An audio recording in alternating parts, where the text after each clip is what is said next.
What if I told you that a coin sitting right now in your junk drawer, your grandfather's old tin box, or a random pocket of loose change from a trip abroad, could actually be worth searching for tonight? Today I'm holding a coin from Sweden. It looks ordinary. My name is, your name, and welcome back to Coin Collection 1. If you're new here, this channel is dedicated entirely to coins, their history, the hidden details engraved into them, the stories behind the people and symbols on their surfaces, and what actually makes certain coins valuable to collectors around the world. If that sounds like the kind of thing you enjoy, do me a favor right now. Hit that subscribe button, tap the notification bell, and drop a like on this video before we go any further. It genuinely helps this channel grow, and it helps more people discover just how fascinating this hobby really is. Every single subscriber matters, so thank you in advance. What coin is this? The coin in front of you is a Swedish 1 krona coin. Krona simply means crown in Swedish, and it has been the name of Sweden's official currency since the year 1873, which already makes it one of the older continuously used currency names in Europe. On one side of the coin, the obverse, you can see the portrait of King Carl XVI Gustaf. Around the edge of his portrait, engraved in careful lettering, you'll read the words Carl XVI Gustaf Sverige, which translates directly to Carl XVI Gustaf, Sweden. Just below the portrait, you'll notice a 4-digit year. This tells you exactly when this particular coin was struck at the mint. King Carl XVI Gustaf has been the reigning monarch of Sweden since September 1973, which means, at the time I'm filming this, he has been on the throne for well over 5 decades. That makes him one of the longest reigning monarchs in modern European history, and it's a huge part of why coins bearing his portrait exist in such enormous variety. They were minted continuously, year after year, for over 50 years, with small design tweaks happening quietly along the way. Now let's flip to the other side, the reverse. Here you'll see Sweden's national coat of arms, the famous 3 crowns design, representing the historical symbol of the Swedish kingdom. Surrounding it, engraved in an arc, is the phrase För Sverige I tiden. This motto translates roughly to "for Sweden, with the times," and it's especially meaningful because it was chosen personally by King Carl XVI Gustaf as his royal motto the moment he ascended to the throne. So to summarize simply, one side shows the king and the year, the other side shows the coat of arms and his personal royal motto. It looks simple at first glance, but as we're about to see, it's absolutely loaded with history. Sweden has one of the oldest continuous currency systems anywhere in Europe. The krona itself was introduced in 1873 when Sweden joined Denmark and Norway to form what was called the Scandinavian Monetary Union. This was an agreement between the 3 countries to share a common gold standard and use similar, interchangeable coin denominations across their borders, which, at the time, was a remarkably progressive idea for international trade and travel. Even though that monetary union eventually dissolved in the early 20th century, largely due to the economic pressures surrounding the First World War, Sweden held on to the krona as its national currency, and it remains in active use today, well over 150 years after it was first introduced. Now, the 1 krona coin specifically has gone through several complete redesigns over the past century, and each one tells its own story. Early versions of the coin featured King Oscar II. After his reign ended, the coin was redesigned to feature King Gustav V. Then it changed again for King Gustav VI Adolf. And finally, when Carl XVI Gustaf became king in 1973 following the passing of his grandfather, the coin was redesigned once more to reflect the new monarch, which is exactly the coin you're looking at today. Here's something that really surprises a lot of new collectors. The composition of this coin has actually changed over time too, not just the design. Older Swedish 1 krona coins, specifically those minted before 1968, were made using genuine silver. Sweden, like most nations at the time, used precious metal coinage because it gave the currency intrinsic value beyond just government backing. But as global silver prices began climbing throughout the 1960s, it became financially impractical for governments to keep striking everyday circulation coins out of real silver. The material cost of the metal was starting to approach or even exceed the face value of the coin itself, which is obviously not sustainable for a currency meant to circulate freely in cash registers and pockets. So Sweden made the switch to a cheaper alloy.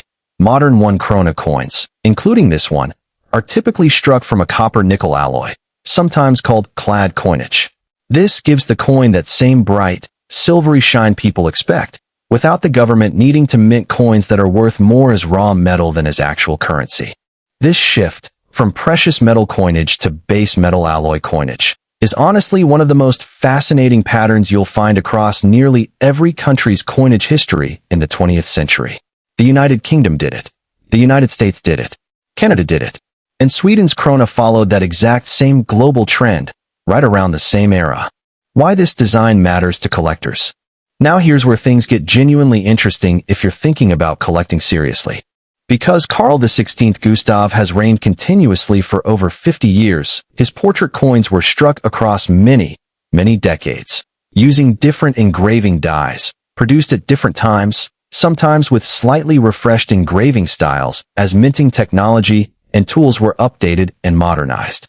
This means that even though two 1 krona coins from different years might look almost identical to the untrained eye, the fine details can actually differ quite a bit once you know what to look for. Here's specifically what collectors pay close attention to. Number 1. The mint year. Not every year had the same number of coins produced. Some years saw enormous mintage numbers because of high demand for circulating currency, while other years, often due to economic conditions or reduced need for new coins, had much smaller production runs. Naturally, coins from lower mintage years are scarcer, and scarcity is one of the biggest drivers of collector value. Number 2. Die varieties. Sometimes the same year saw more than one engraving die used during production, and small differences show up. The spacing of letters, the sharpness of the crown details, or subtle differences in how the portrait was engraved. These varieties can be extremely valuable to specialist collectors who dedicate themselves to finding every single version. Number 3. Condition, which numismatists call grade.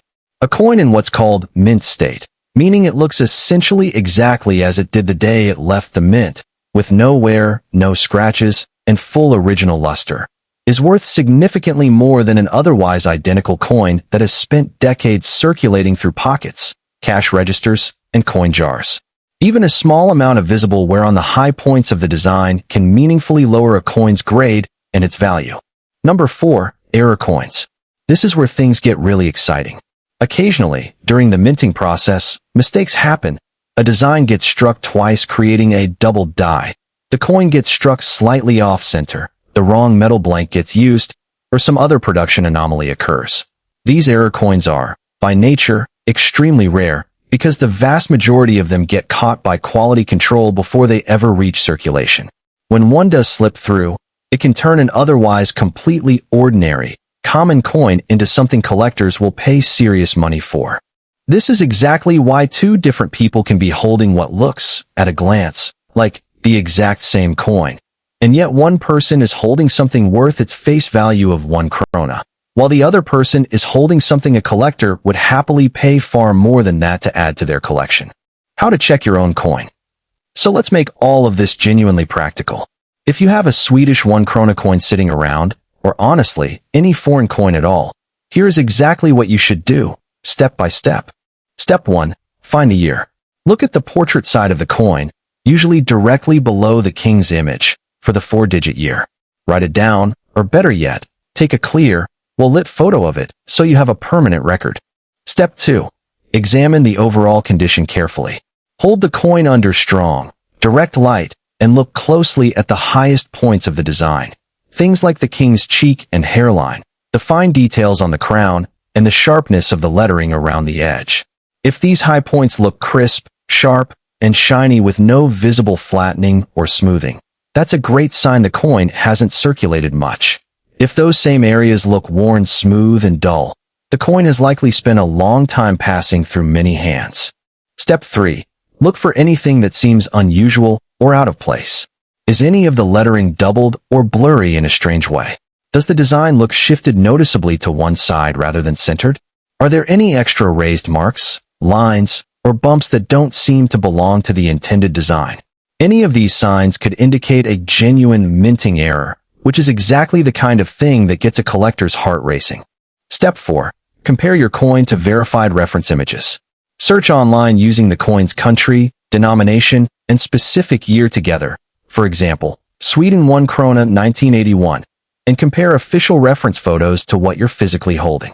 Pay close attention to small differences in font style, the shape of the crown, or spacing of the text between different years, since these subtle differences are often exactly what a specific variety collector is hunting for. Step 5.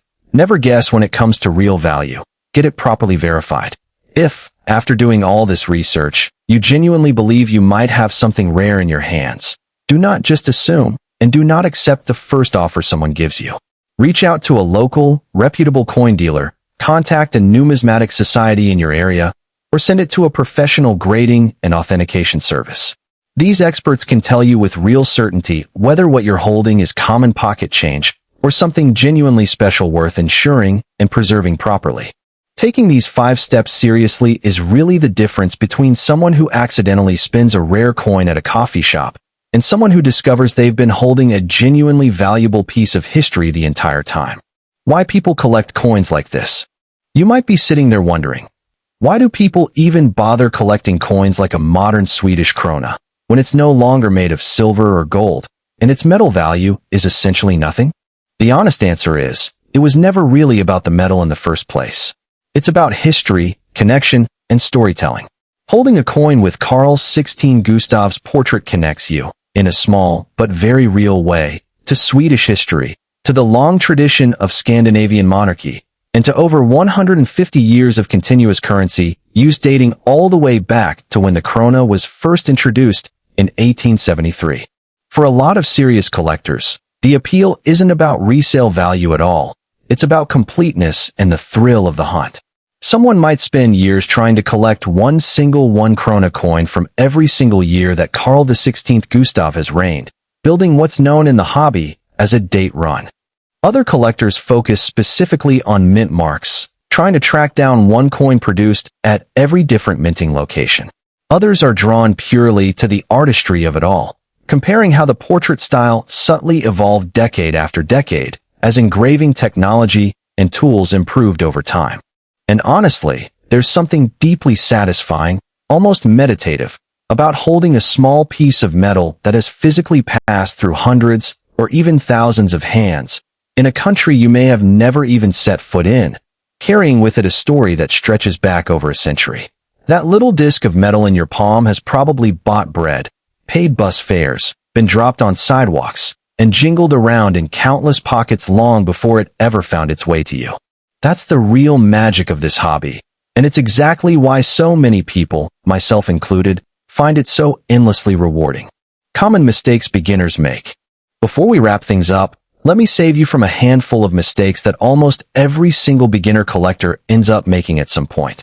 Mistake number 1, cleaning the coin. I cannot stress this enough. Never scrub, polish, or use any kind of chemical cleaner on an old coin, no matter how tempting it is to make it shiny again. Cleaning a coin can permanently strip away its natural, original patina, and this dramatically reduces its value to serious collectors. Collectors specifically want coins in their original, untouched condition, wear, patina, and all. Mistake number 2, assuming that old automatically means valuable. Age alone does not determine value. Mintage numbers, condition, historical significance, and current collector demand are what actually determine value. A completely common coin from the year 1900 can easily be worth far less than a rare error coin minted in 2005. Mistake number 3, selling before doing your research.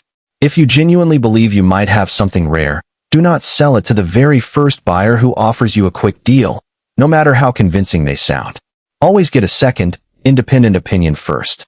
Mistake number 4, storing your coins incorrectly. Keep your coins in proper coin holders, capsules, or albums, safely away from moisture, humidity, and direct handling with bare fingers. The natural oils on your skin can cause long-term chemical damage to a coin's surface over time, even if you can't see the effects immediately. Avoiding these 4 simple mistakes alone will put you ahead of the vast majority of beginners in this hobby. Conclusion. So there you have it, a coin that most people would glance at once and completely overlook, but one that actually carries with it over 150 years of Swedish monetary history, More than 5 decades of continuous royal portraiture under a single monarch, and small, subtle details that quietly separate an ordinary, everyday coin from one that's genuinely valuable.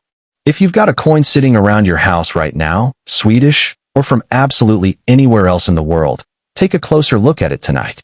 Check the year, check the condition, and see if anything about it looks the slightest bit unusual. You might genuinely be surprised at what you find hiding in plain sight. If you enjoyed this video, make sure to like it, subscribe to Coin Collection 1, and turn on notifications so you never miss the next deep dive into the hidden stories behind everyday coins. Drop a comment down below and tell me what coin you'd like me to cover next. Who knows, it might just be the very coin sitting in your pocket right now. Thanks so much for watching, and I'll see you in the next one.